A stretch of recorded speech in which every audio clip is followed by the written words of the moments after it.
Though we did want the Nexstar sale to go through just because we wanted to be done with the sale portion of this new era for the CW. But that didn't mean when they decided to start releasing information on the changes they were going to make that we're on board with the things that they're saying.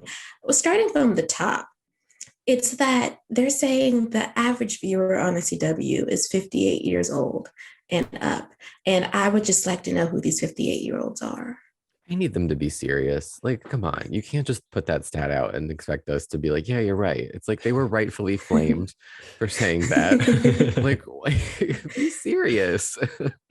No, you can only make a first impression once. And now the new owners of the CW, a notoriously teen-oriented network, have now come out and said in their first statement that 58-year-olds is the average CW audience.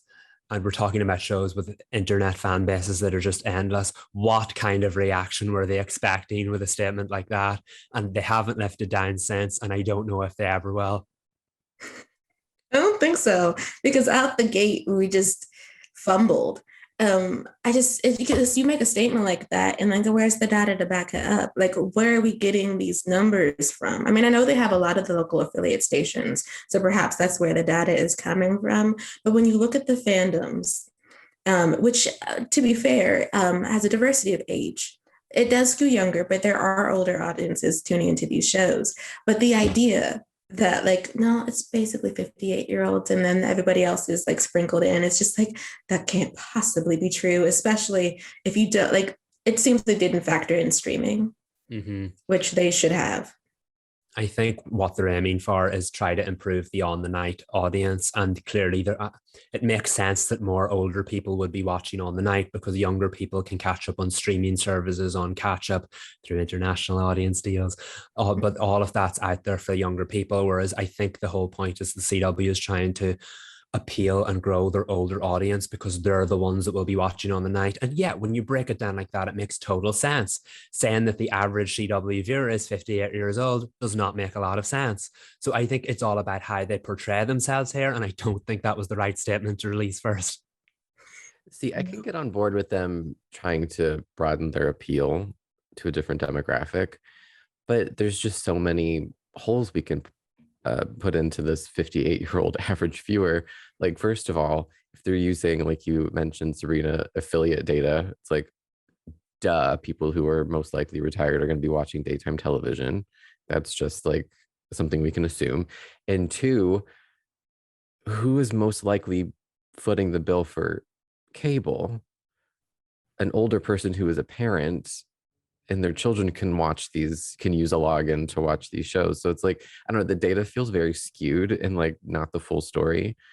I saw someone tweet like we could use a good focus group, and I'm like, yeah, put the three of us in a focus group and we'll tell you what's up. Is this not what this podcast is? Yes, exactly. I just feel like it's the wrong footing to start out with.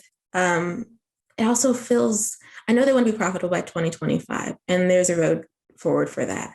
But the idea that you're going to be profitable by 2025 and alienate the audience that made the CW, who are still watching, and they brought in younger audiences too. It's just focus group it. Let us lead it.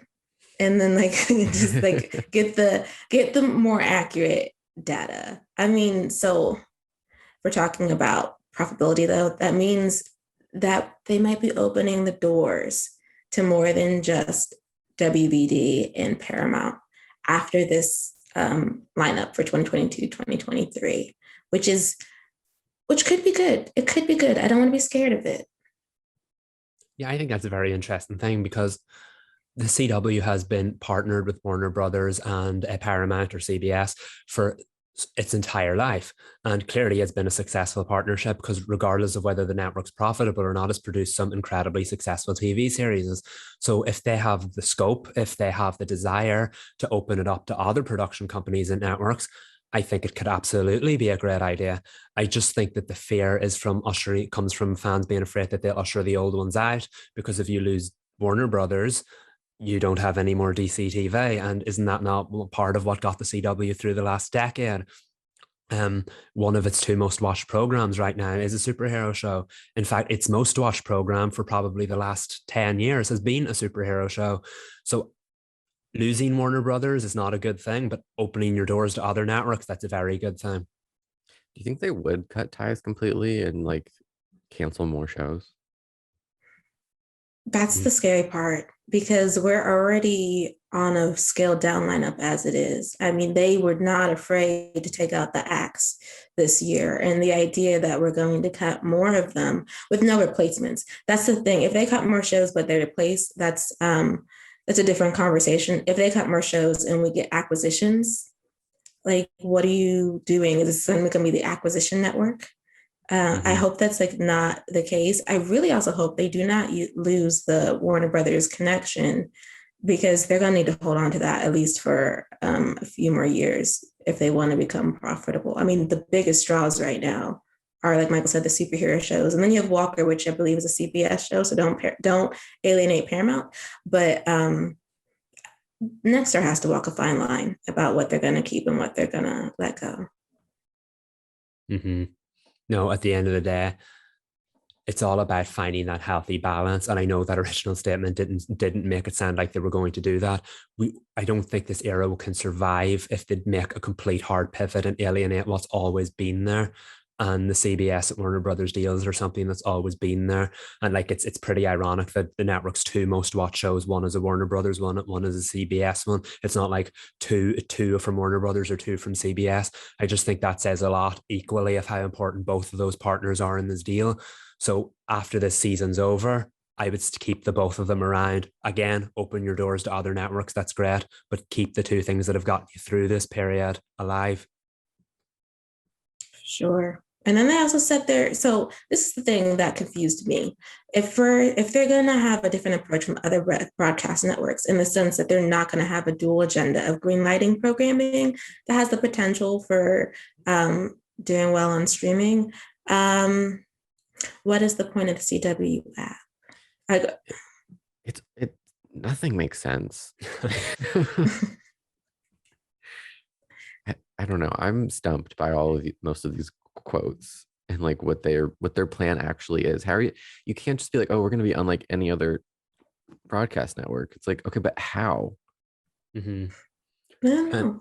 And this is what confuses me. They're trying to turn the CW into a broadcast network and then release a statement saying they're going to be unlike any other broadcast network.